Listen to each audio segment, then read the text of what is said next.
Likutei Sichos, Chelik Tezvav, Volume 15, the first Sicha for Parshas Vayetzei. This Sicha is related to the verse in the Parsha, in the dream of Yaakov, where Hashem promises him, Ufaratzta yamav akema v'tzafon v'negba, that you would spread forth, you and your descendants, to the west, to the east, to the north, and to the south. Now, for a better appreciation of this Parsha, of this Sicha, is worth mentioning in a preface that the soul of a Jew has 5 levels. Nefesh, Ruach, Neshama, Chai, Yechida. Typically, the way it's broken down is that Nefesh, Ruach, and Neshama have, quote, a connection to the person as the person is down here in this world. In other words, they manifest themselves into the person. Of course, there's a variation between those who are more aware of it, like tzaddikim, and have a connection to a higher level of their own soul, a vivid, real, active, higher connection. And then there are the 2 levels, Chaya and Yechida, which are more, so to speak, in the higher spiritual realm, which don't really come down, don't really manifest themselves down here in that direct manner into this world. However, within those 2, Yechida, which means unified, comes from the word Yachid, one, which is one with Hashem, is the ultimate highest level of the neshama, of the soul, which never, so to speak, comes down here and works from a distance, if I may. Another thing that's worth familiarizing ourselves with is in the mitzvah of Shabbos, in general, in the mitzvah of Shabbos observance, there are 2 specifics, 2 particulars related to space.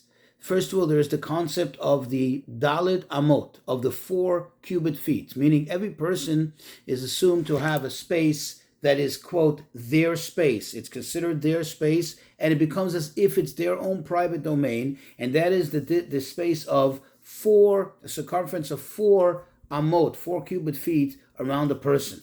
Meaning, let's say, for example, somebody's in a public domain in the street, you can, even if you can carry within, you can transport items, you can move things, and it's not considered a transgression if it's within those 4 cubit feet. Anything beyond that is as if you're taking it out of your domain. Another thing is the Tchum Shabbos. The Tchum Shabbos literally translated the boundaries of Shabbos, which means that every person is restricted to a certain boundary beyond their space, their normal space being typically their city limits. So it's 2,000 biblical cubit feet beyond their city limits, meaning beyond their normal space.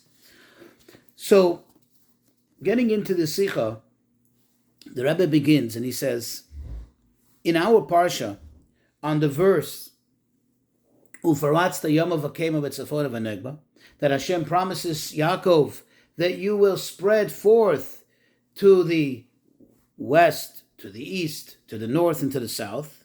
So the sages tell us, in the tractate of Shabbat, the sages say, Rabbi Yochanan said, Kol ha'ma'aneg et Shabbat.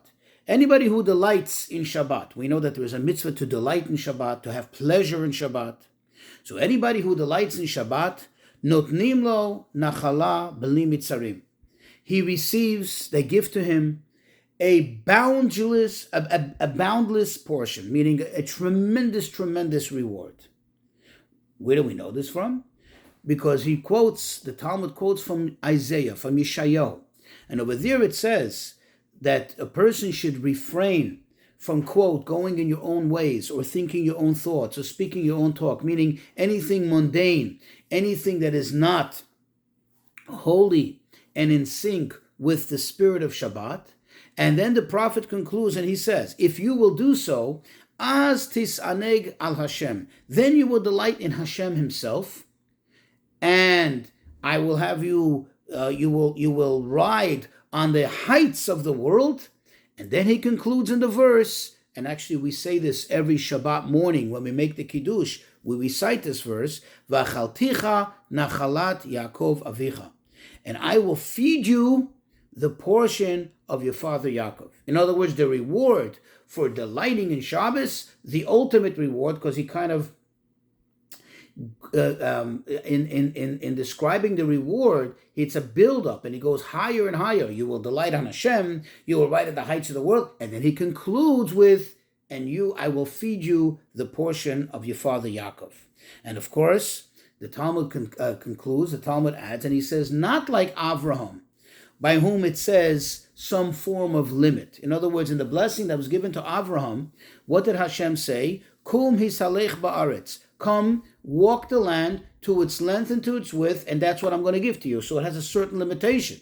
And not like Yitzchak, says the Talmud, to whom it was said, quote, for to you and to your descendants I will give these lands. Again, it's only these lands, it's limited. Rather, concludes the Talmud, like Yaakov, to whom it was said, what is the portion that one gets for the observance of Shabbos?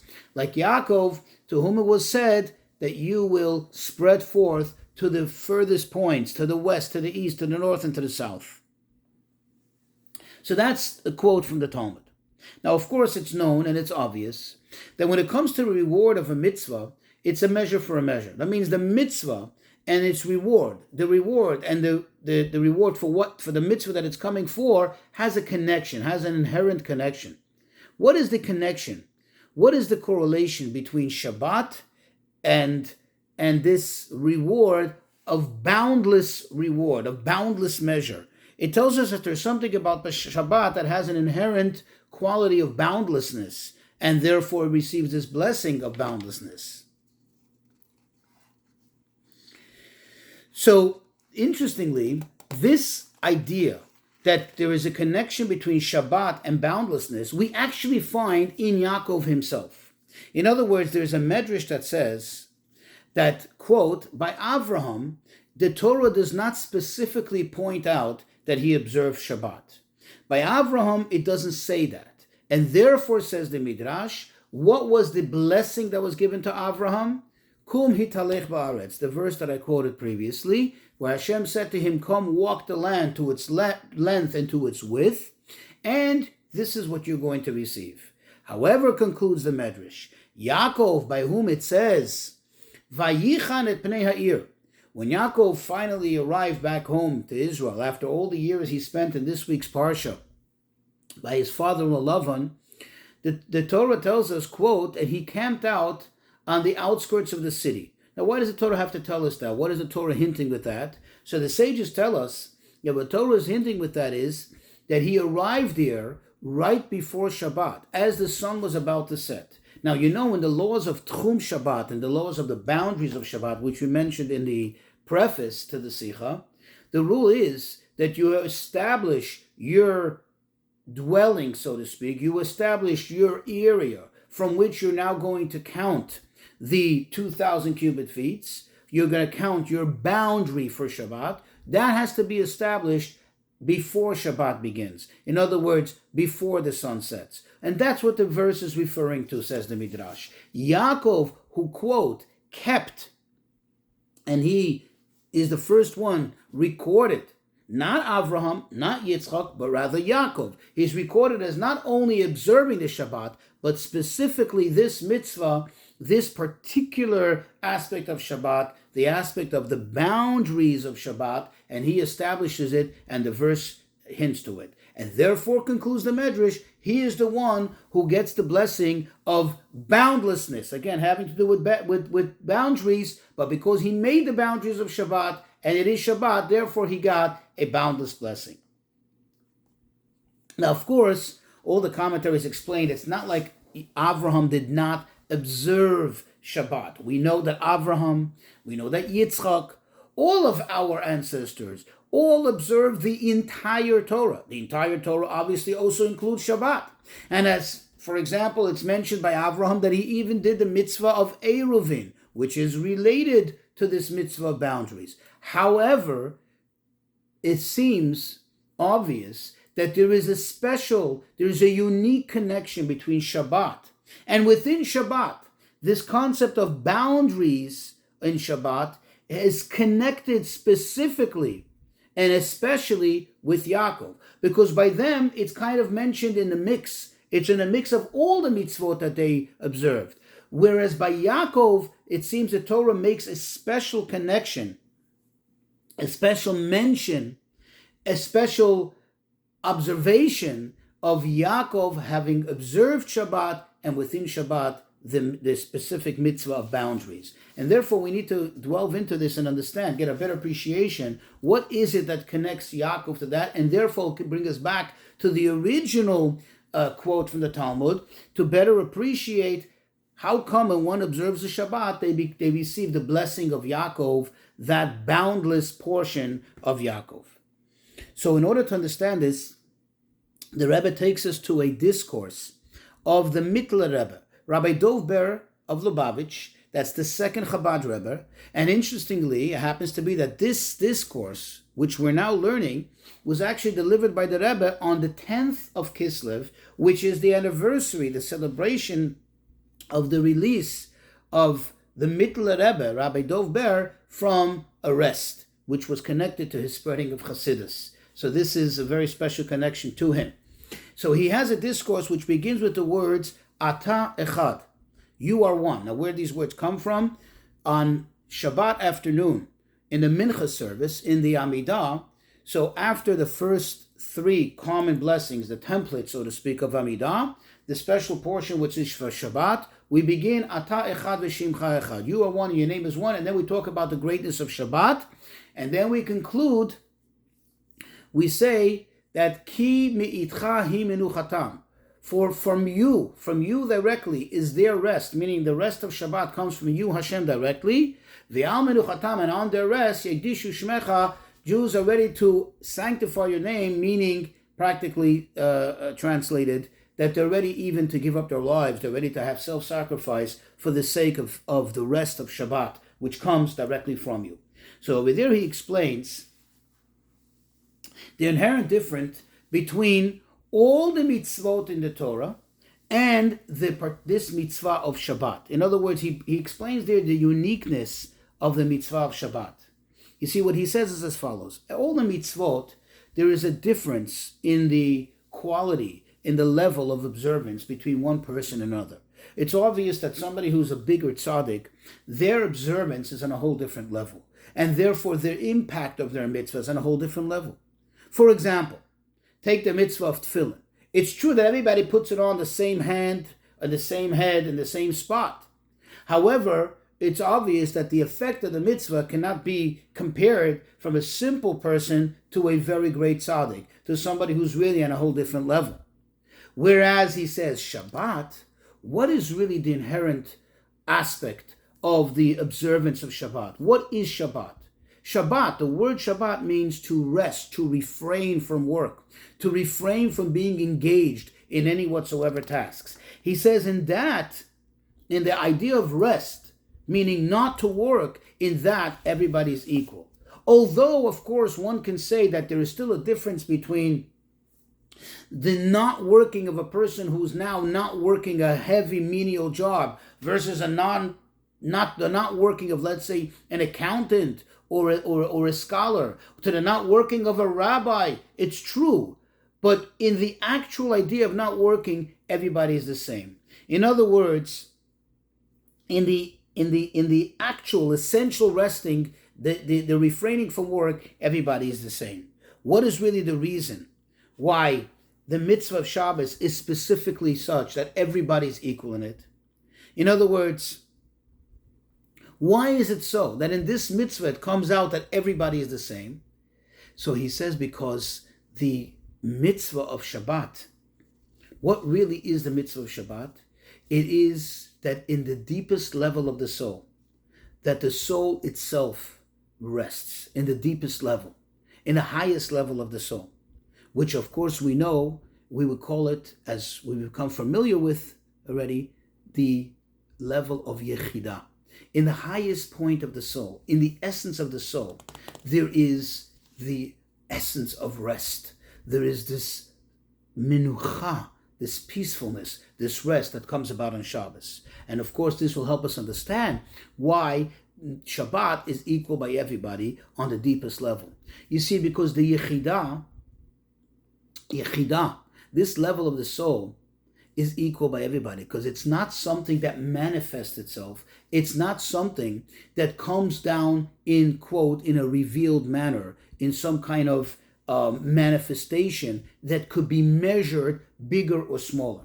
In other words, since it is so abstract, since it remains in such a high superficial manner in the spiritual realm, therefore it's equal for the greatest tzaddik to the simplest person. And this can actually also help us understand and appreciate better what we say in that same prayer. We conclude by saying, Ki mi'itcha hi minuchatam. For from, quote, from you directly. When we say you, we're talking to the essence of Hashem. Notice it doesn't say Ki me Hashem or me Elokim hi minuchatam or any other name of Hashem, which is already a description of a certain manifestation, meaning a certain limited expression of godliness. Rather, we say from you, which is directly from you, which is absolute essence of God. And this helps us understand also the connection to the idea of Misirut Nefesh. Why he mentions Ve'al menuchatam yagdishu eshemecha. They're ready to sacrifice. They're ready to sanctify your name through means of self-sacrifice. What is the connection? Because once again, the idea of Misirut Nefesh is the idea of Yechidah, of the essence of the soul. It is universal by everyone. It's not something that can be explained. It's not just that only great people will sacrifice themselves for Hashem versus simple people. It is something that comes out from the depth of the soul. And since, going back to the Yechidah, since the Yechidah is whole by everyone, the Yechidah is beyond any whatsoever manifestation to any particular aspect of the person. So where is this Yechidah? In other words, where is it? It's certainly not in our bodies. It's certainly not in our attributes and our functions of the soul, as it's called. It's not even in our garments or in our homes, which are certainly more superficial. They're more, so to speak, around us, but still they have a connection to us. They're not something in which the Yechidah can manifest itself. Where is the Yechidah? The Yechidah actually is in the surrounding space of a person. It doesn't go into it doesn't specifically go into anything in particular, because it cannot. It cannot, so to speak, garb itself. It cannot limit itself to something in particular that's connected to the person. It's more superficial. It's out there, but it's in the space of the person. It goes into the 4 cubic feet, so to speak, of the person. Not in his body, again, not in his garments, not in his house, in the space of the person. And this gives us an appreciation of the concept of Shabbos. That Shabbos, since the rest comes from the essence of the soul, so where is the highest expression of the rest, of the idea of Shabbat?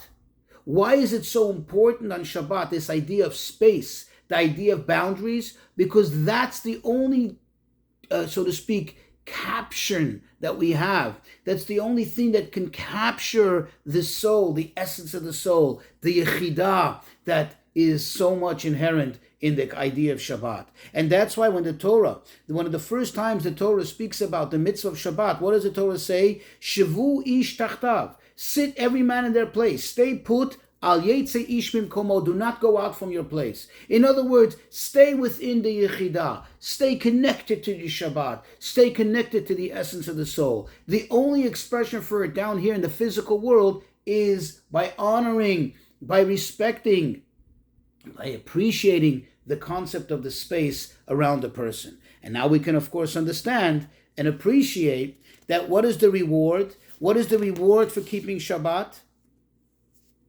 The idea of boundless space. When you keep space, which is, like we just pointed out, the inherent essence that brings out truly what Shabbat is all about, as Shabbat is, once again, to mention, to repeat what we said before, Shabbat is connected to the essence of the soul, which really cannot limit itself to anything specific, but just to this general space around the person. So therefore, the reward, again, the reward is that special space that becomes boundless for the person.